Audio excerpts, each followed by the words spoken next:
Alice pulled the flowers from her mother's crystal vase and threw them, yellow and bright, into the bin. They barely made a sound as they hit the bottom, but the baby stirred all the same. Rosy-cheeked and wide awake, it mocked the blackout blinds she'd made her husband install, and stared right at her as she opened the door. "Good morning, my little love," she chirped. "Swoosh! Welcome in sunlight, swoosh! Welcome in day, swoosh!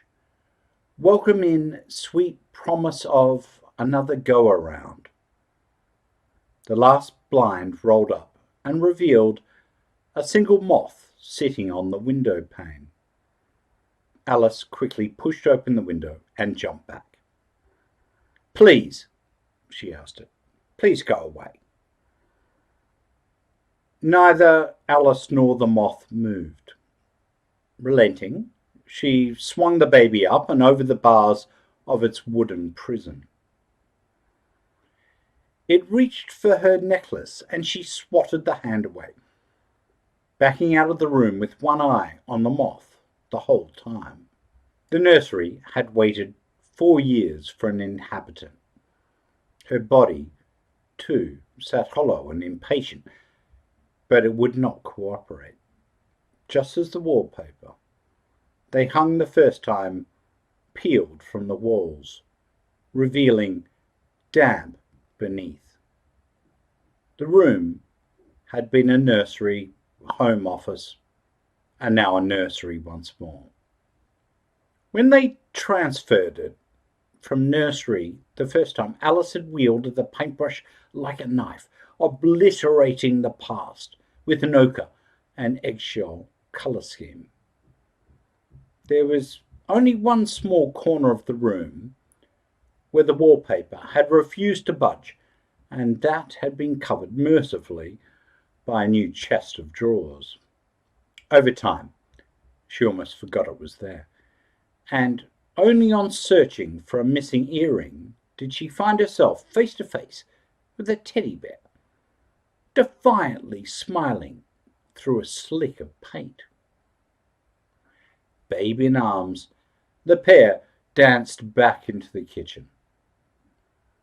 Alice sat the baby in its throne at the head of the dining table. Opening the freezer, she presented the options. The vegetable stew, blended, uses Marmite as its secret ingredient, but the pork chop with peas, blended, has a fresh mint kick at the end. When they'd eaten it a few weeks back, her husband had laughed at the third portion she made. Talk of the French technique flew over his head until the whirring of blades commenced. "The baby doesn't care," he protested. "I don't like watching my food disintegrate only moments after I've finished eating it." All the same, their meals went in the blender, one by one.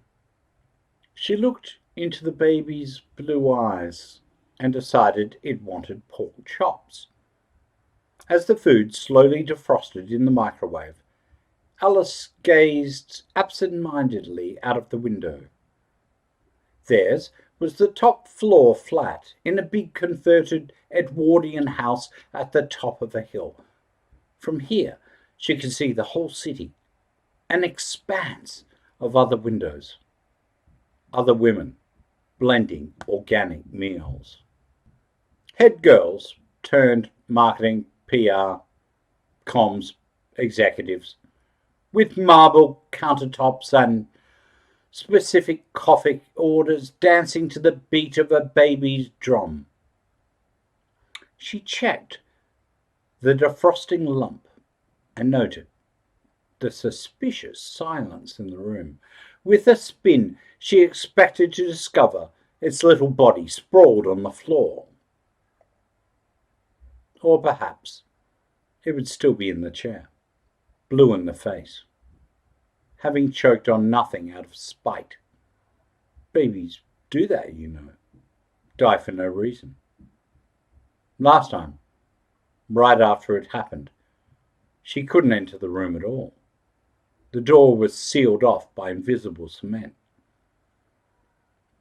If they were to start again, her husband reasoned, Alice would have to go in, at least to collect the things she wanted to keep. She stood for 10 minutes, clasping the cold handle before she ended, alone in the flat on a Tuesday afternoon. The blinds were open, and the sun shone merrily into the room from the skylight, filling the space with a warmth that felt like an affront. It was exactly as she'd left it, the crib in the corner, a blanket folded over the end. Her mother had told her about the superstition, but she bought the crib early anyway, named the baby anyway, loved it anyway. Now, the crib taunted her, speaking the "I told you so," her mother would only think. Eyes closed, Alice ran through the list in her head, the battle plan.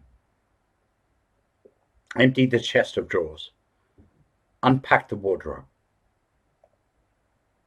Fold each tiny outfit up and place in the reusable shopping bag.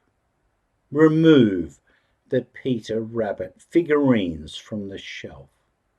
Wrap in bubble wrap and place in the bag. The rest he could remove and burn all she cared. She crossed the room and opened the bottom drawer, crouching down, starting her silent prayer. At first, she thought perhaps her eyes were betraying her, but as she stood back, the image came into focus. She watched the little merino baby growths and cashmere cardigans writhing around in the drawer, as if moved by a phantom puppeteer. Like an undulating sea, the fabric shifted and pulsed. She pulled a jumper out, and with it they came. Hundreds of tiny brown moths. Out they flew, in her throat and her hair, filling the room and landing on the blanket at the end of the crib, defiling everything they touched. The small garment she held in her hand was constituted almost entirely of holes. Alice tripped back onto the floor, panting as she watched the room fill with perverse life. She was still on the ground hours later when her husband came home.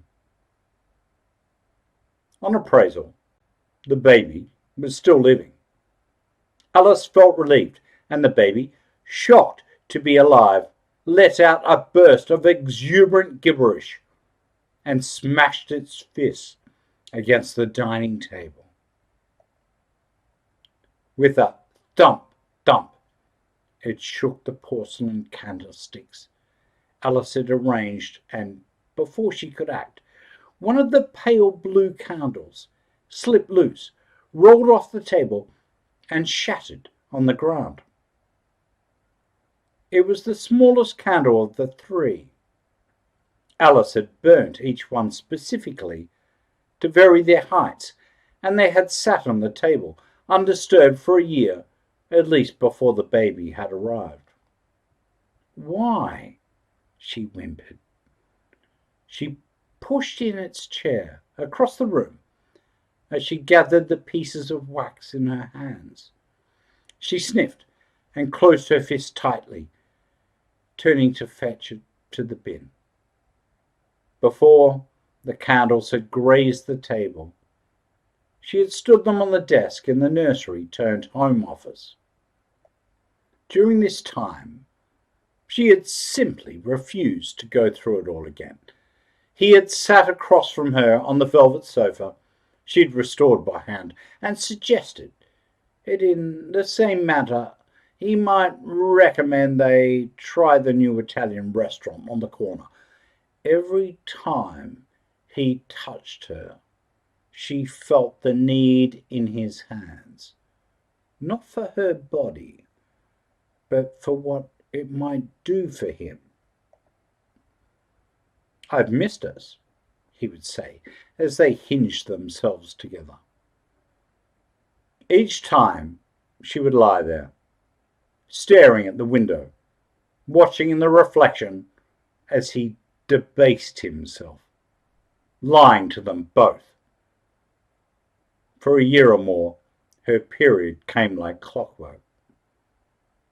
She could tell almost instantly when the familiar pain in her breasts arrived.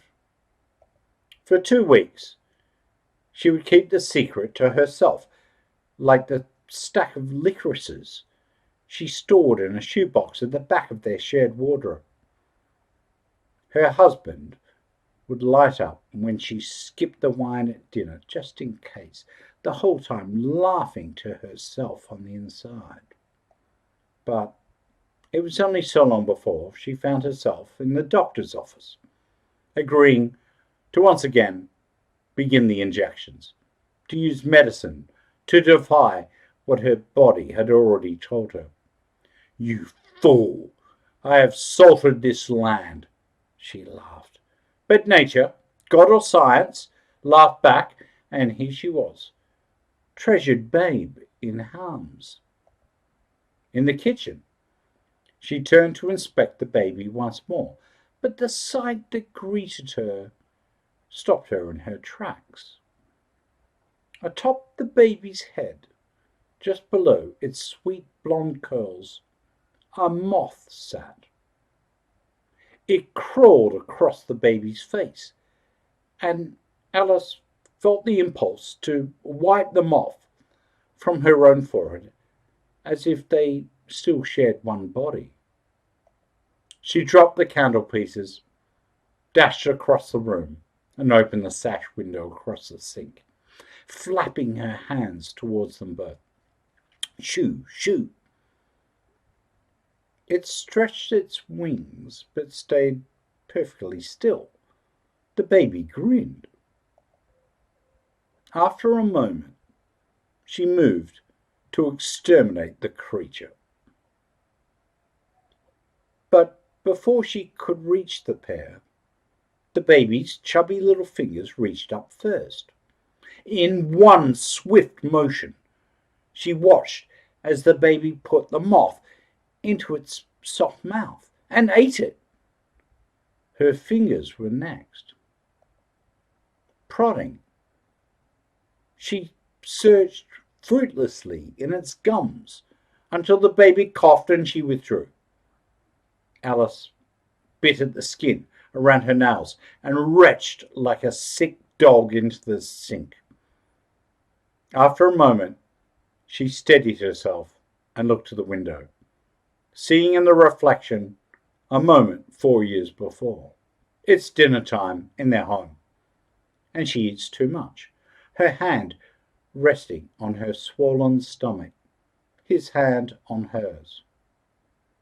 "A greedy little imp tonight," he sighs, nuzzling into her shoulder. She laughs with the sound of clear bells ringing as they go to bed hand in hand. In the night, she wakes and gazes at his sleeping face, those soft, dark eyelashes, places a gentle hand on his cheek as his eyelids flutter. Half awake, but wholly hers. It's only when she rises to fetch a glass of water that he speaks. "Oh God," he says, "oh God." And as she turns, part of her expects to find him clasping his heart. But he points out, when her hand follows, she finds that she's the one dying. The sheets hold on to the stain like Lady Macbeth. They burn them in a trash can in the garden, and the ashes float in the air. After a moment, the vision clears. From where she stands, it is only the baby staring back at her, wax trodden into the rug. Later, when her husband gets home, she finds herself not mentioning the ordeal, even though she tells herself she intended to. She describes the few days he's been away as unremarkable, peaceful even. The setting sun streams in through the windows, and the three of them are illuminated in a dark orange. He raises the baby up and kisses its face, his lips touching the spot where the moth had sat. The end.